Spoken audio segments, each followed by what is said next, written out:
हमारा सूर्य आकाश गंगा के बीच में है या किनारे है? और हब्बल ने जब इसकी खोज किया, उसने डिस्टेंस नापने की कोशिश किया कि एक आकाश गंगा से दूसरे आकाश गंगा के बीच में कितना का डिस्टेंस है। तो हम लोग का पूरा ज्योतिषी बिंदु पे डिपेंड है, एक ग्रह कौन है और नक्षत्र कौन है। तो आपका कौन सा ग्रह है आप लोग देखते होंगे। हम लॉकडाउन में से पहले होली का समय था, जिस ज्योतिष को हम अपना भाग्य दिखाए थे, अब हम सोचे लॉकडाउन के बाद उनको दोबारा दिखाएं भाग्य में क्या है, तो पता चला कोरोना में उनकी डेथ हो गई। कोई लड़का कोई लड़की बहुत बदमाशी करे तो लोग तंग आके कहते हैं कौने नक्षत्र में पैदा हुआ था रे।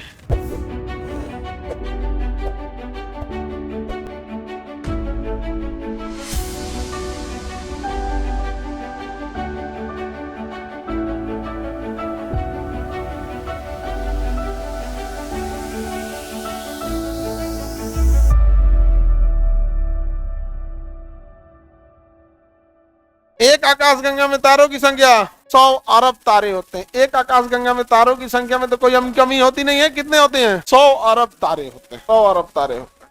अब बात करते हैं कि आकाश गंगा कैगो होता है। ब्रह्मांड में आकाश गंगा की संख्या भी तो होगी। 100 अरब आकाश गंगा होती है। आकाश गंगा कैगो? हर एक आकाश गंगा में तारों की संख्या, हर एक आकाश गंगा में तारों की संख्या 100 अरब।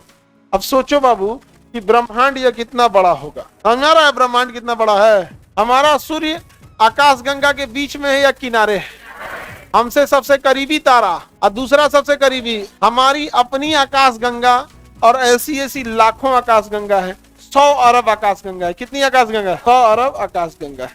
और हब्बल ने जब इसकी खोज किया, उसने डिस्टेंस नापने की कोशिश किया कि एक आकाश गंगा से दूसरे आकाश गंगा के बीच में कितना का डिस्टेंस है। कितने का डिस्टेंस नाप के ठीक हुआ। अगले साल आया और वैज्ञानिकों को दिखाया तो देखा कि ये डिस्टेंस बढ़ गया है। उसको लगा गलत नाप दिए थे का। उसने क्या किया, 4-5 गो का डिस्टेंस नापा, आपसी डिस्टेंस। इसका कितना डिस्टेंस है, ठीक है, 4-5 गो का डिस्टेंस नापा। कहा अगले साल नापेंगे हम। अगले साल नापा, एकदम बढ़िया से कैलकुलेट करके नापा था कि गड़बड़ न हो। अगले साल नापा तो सबनी का डिस्टेंस बढ़ गया। तो अब कहा कि ससुरत नहीं, ब्रह्मांड विस्तारित हो रहा है। ब्रह्मांड फैल रहा है। ब्रह्मांड क्या हो रहा है? फैल रहा है। तो एक तो ब्रह्मांड अपने छोटा नहीं है, और उसपे से तो क्या हो रहा है? फैल रहा है। किसने सिद्धांत दिया था? हब्बल ने। एडविन हब्बल ने डिस्टेंस। एडविन हब्बल ने। किसी को दिक्कत? आगे बढ़े। किसी को कोई दिक्कत? अब ये जो कोई चीजें फैल रही हैं तो अपने साथ हर चीजों को फैला रही होगी, और इसी सिलसिले में ये डिस्टेंस फैल रहा है तो आकाश गंगा का भी दूरी बढ़ रहा होगा। और कहीं ये जो ब्लास्ट किया तब क्या होगा? Big bang theory. Big bang theory. अब ये उस थ्योरी पे आते हैं। हमारी आकाश गंगा ये है क्योंकि हमारी सूर्य इसी में रहता है। हमारी आकाश गंगा का जो सबसे करीबी आकाश गंगा है, इसका नाम है देवयानी। क्या नाम है इस आकाश गंगा का? नाम देवयानी।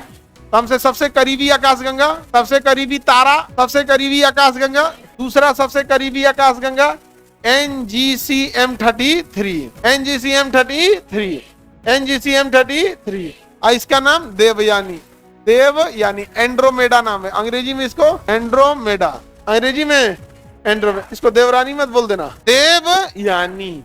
क्या नाम है? देवयानी। हब्बल ने डिस्टेंस कैसे नापा था? वो फिजिक्स में पढ़ना है कि डिस्टेंस कैसे नापते हैं, आकाशीय पिंडों की डिस्टेंस को कैसे नापा जाता है। समझ आ गया? चलिए अब रेडी हैं आप लोग। हमारी आकाश गंगा का सबसे करीबी आकाश गंगा, सबसे करीबी आकाश गंगा, दूसरा सबसे करीबी। अब ये सारी की सारी चीजें क्या है? आकाश गंगा है। क्या है? आकाश गंगा। आकाश गंगा भैया, ये भी आकाश गंगा, ये भी आकाश गंगा, ये भी NGC-M33 भी एक आकाश गंगा है जिसका नाम NGC-M33 है। ये भी आकाश गंगा है जिसका नाम देवयानी है। तो जैसे हम सब मानव है ना जी, तो अपन अपन नाम अलग है ना। कॉमन नाम हो गया मानव। गैलेक्सी एक कॉमन हो गया। हम जिस गैलेक्सी में रहते हैं उसे क्या कहते हैं? मिल्की वे। मिल्की वे। ब्रह्मांड देख रहे हैं कितना बड़ा है। एक ठो अपना मंदाकिनी का चक्कर लगाने में सूर्य को 25 करोड़ साल लगा, यानी जिसकी रफ्तार थी 250 किलोमीटर प्रति। ब्रह्मांड कितना बड़ा होगा? ब्रह्मांड कितना बड़ा। इस सूर्य के अगल बगल में छोटे छोटे लाइचीदाना बराबर ग्रह घूमते हैं। छोटा छोटा घूमता है सब। बुध, बृहस्पति, शनि और उर्वर दिखबो नहीं करेगा। आकाश गंगा समझ में आ रहा है? तो बताइए सबसे बड़ा आकाश गंगा होता है या ब्रह्मांड होता है? तो दुनिया का सबसे बड़ी चीज ब्रह्मांड। और ब्रह्मांड स्थिर है या विस्तारित हो रहा है? ब्रह्मांड में कितनी आकाश गंगाएं? हर एक आकाश गंगा में तारों की संख्या 100। आकाश गंगा जिसमें हम रहते हैं मंदाकिनी, हमसे सब दूसरी सबसे करीबी आकाश गंगा और तीसरा NGC M33। ऐसे आकाशगंगा की कोई कमी है? आकाशगंगा को अंग्रेजी में गैलेक्सी। हमारी गैलेक्सी का नाम मिल्की वे। दूसरी सबसे नजदीक गैलेक्सी एंड्रोमेडा। तीसरा, 3 गैलेक्सी के समूह को क्लस्टर कहते हैं। क्या कहते हैं? क्लस्टर। 3 गैलेक्सी के समूह को क्या कहेंगे? क्लस्टर। तो हमको अपने क्लस्टर से मतलब है भैया। इतना कौन 100 अरब में जाएगा? कौन यहाँ पे आज तक कोई पहुंचा ही नहीं उधर, आज तो कोई पहुंचा नहीं। सूर्य बताइए हमारी मंदाकिनी के बल्ज में है या भुजाओं पे? हाँ, भुजाओं पर। सूर्य का सबसे करीब, सूर्य के बाद दूसरा सबसे करीबी तारा प्रोक्सिमा सेंचुरी। हमने सबसे करीबी तारा सूर्य। तो इसमें तो तारों की तो कोई कमी है नहीं। सबसे करीबी तारा का नाम है सूर्य, दूसरा करीबी तारा का नाम प्रोक्सिमा सेंचुरी। ऐसे तारों का तो कोई कमी नहीं है। वैसे एगो ध्रुव तारा है। कौन सा तारा है? ध्रुव तारा है, जो दिशा बताता है। ध्रुव तारा है, पुच्छल तारा कहेंगे, फिर आप आकाश गंगा पढ़ेंगे। अब हम लोग इसके अंदर अब चलते हैं। ये तो बाहर बाहर बहुत पढ़ लिए। अब इसके अंदर तारा मंडल होगा और नक्षत्र होगा। तारा मंडल और नक्षत्र। तारा मंडल ज्यादा दूर होता है, नक्षत्र पास होता है। तारा मंडल ज्यादा दूर होता है, नक्षत्र पास होता है। तो तारा मंडल का हमारे असर कुछ पड़ता नहीं है, वो केवल तारा मंडल में जाके देख सकते हैं।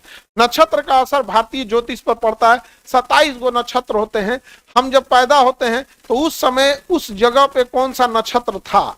जैसे हम पृथ्वी पर आप पैदा हुए, आप अफ्रीका में पैदा हुए, तो उसके जस्ट सामने आसमान में तारों के कौन से समूह थे। तो पृथ्वी के पास जो तारों का समूह रहता है उसे क्या कहेंगे? नक्षत्र। और दूर जो समूह रहता है उसे क्या कहते हैं? तारामंडल। क्या कहेंगे? तारामंडल। तो पृथ्वी के पास तारों का समूह, पृथ्वी से दूर तारों का समूह, और पूरे तारों का समूह आकाशगंगा। अब इसको 3 भाग में बांटेंगे ना। पूरा समूह है आकाश, और ये वाला समूह तारा, और पास वाला समूह नक्षत्र। तो 3 भाग में बांट देते हैं हम। ये पूरा का पूरा समूह, और ये वाला तारा मंडल, और ये वाला नक्षत्र। तो बताइए पृथ्वी पे सबसे ज्यादा प्रभाव या ज्योतिष शास्त्र आकाश गंगा पे काम करता है, तारा मंडल पे काम करता है, या नक्षत्र पर? किसमें काम करेगा? नक्षत्र पर। कितने नक्षत्र होते हैं? 27। कितने नक्षत्र? 27 नक्षत्र होते हैं। कितने नक्षत्र? 27 नक्षत्र। और यही 27 नक्षत्र हमें चारों ओर घेरे रहते हैं। 12 महीने हम कितने नक्षत्र से घिरे हैं? 27 नक्षत्र से हम घिरे होते हैं। यानी हर महीने 2.5 नक्षत्र आता है। यानी 12 महीने में 27 नक्षत्र। अगर 24 गो नक्षत्र आता तो हर महीने 2 गो नक्षत्र। अभी हर महीने कितना नक्षत्र है? 2.5 गो नक्षत्र। तो हर महीने पृथ्वी कितने नक्षत्रों को पार करती है? 2.5 महीने 2.5 नक्षत्रों को पार करती है। टोटल नक्षत्रों की संख्या, अगर टोटल नक्षत्र की संख्या 12 रहती तो हर महीने 1 नक्षत्र आदमी पार करता।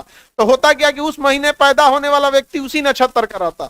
लेकिन अभी क्या है कि एक टोटल नक्षत्र कितने हैं? 27। और कितने महीने लगते हैं हम लोग को एक साल में? 12 महीने। तो 12 महीने में कितने नक्षत्र? 2.5 नक्षत्र। तो हो सकता है कि महीने की शुरुआत में कोई और दूसरा नक्षत्र है, बीच में कोई दूसरा नक्षत्र है, आखिरी में कोई दूसरा नक्षत्र है। तो एक ही महीने में जन्म लेने वाला व्यक्ति का नक्षत्र एक ही होगा या अलग अलग हो जाएगा? अलग अलग। टोटल एक महीने में कितने नक्षत्र? 2.5, लगभग 2.25 या 2.5 नक्षत्र आते हैं। तो ज्योतिष इसी पे डिपेंड करता है।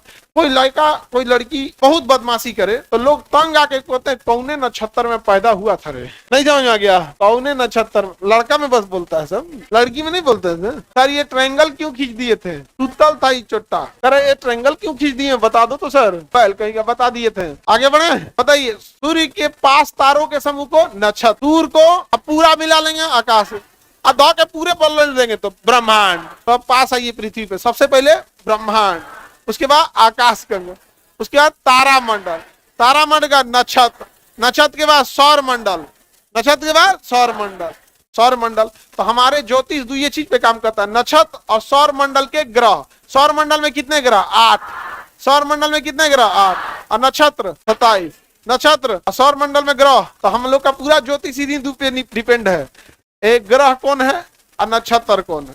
ग्रह कौन है, नक्षत्र कौन है? ग्रह और नक्षत्र। समझ में आ रहा है कि नहीं आ रहा है? किसी को दिक्कत? आगे बढ़े। तो आपका कौन सा ग्रह है आप लोग देखते होंगे, अपना अपना अलग अलग है।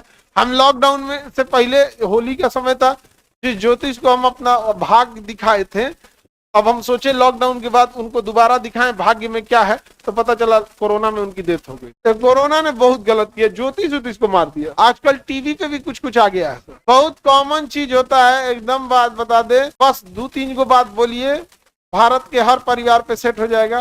पैसा बहुत आता है लेकिन बचता नहीं है, सेट हो गया। घर में खुशहाली रहता है लेकिन कलह आ जाता है, आंतरिक कलह घर में चालू हो जाता है। सब में पड़ोसी ने किया धरा है, सब आ जाएगा। पश्चिम दिशा से कार्रवाई की गई है, ये सोच रहा था। पश्चिम दिशा तो अमेरिका तक जाता है, ट्रम्पा कहीं लेगा, सब में हो जाता है यहाँ पे। अब इन लोगों को ना सही लगने के लिए कुछ बढ़िया बढ़िया भारी भारी वर्ड बोलिए। लाल कपड़ा, पीला सरसों, सफेद मुर्गी का बाल, चौराहा का मिट्टी, लौंग, नहीं समझ आ गया, नींबू, मिर्चा, घाड़ा, ये एगो घैली में भर के उसको लाल कपड़ा से करके किसी की दुआरी पे रख दो, वो बेचारा डिप्रेशन में चल जाएगा। नहीं समझे? इंडिया में किसी को डिप्रेशन में डालना है, कुछ मत करो, एक मुट्ठी पीला सरसों लेके दुआरी फेंक दो किसी को, हो गया। कुछ भी नहीं करो, धतूरा ले लो, धतूरा और उसमें से काट के ऊपर लाल सिंदूर लगा के रख दो, बस डिप्रेशन में गया। मटका उल्टा करके रख दो, अड़हुल का 5 गो फूल फेंक दो, डिप्रेशन में चल जाए। ना तो के 5 गो व्हाट्सएप पे मैसेज करके डिलीट मार दो, व्हाट्सएप पे 10 गो मैसेज मार के डिलीट मार दो, और डिप्रेशन में रहेगा, का डिलीट किया है, नहीं समझ में गया। आज देखो व्हाट्सएप पे लिख के डिलीट मार रही है।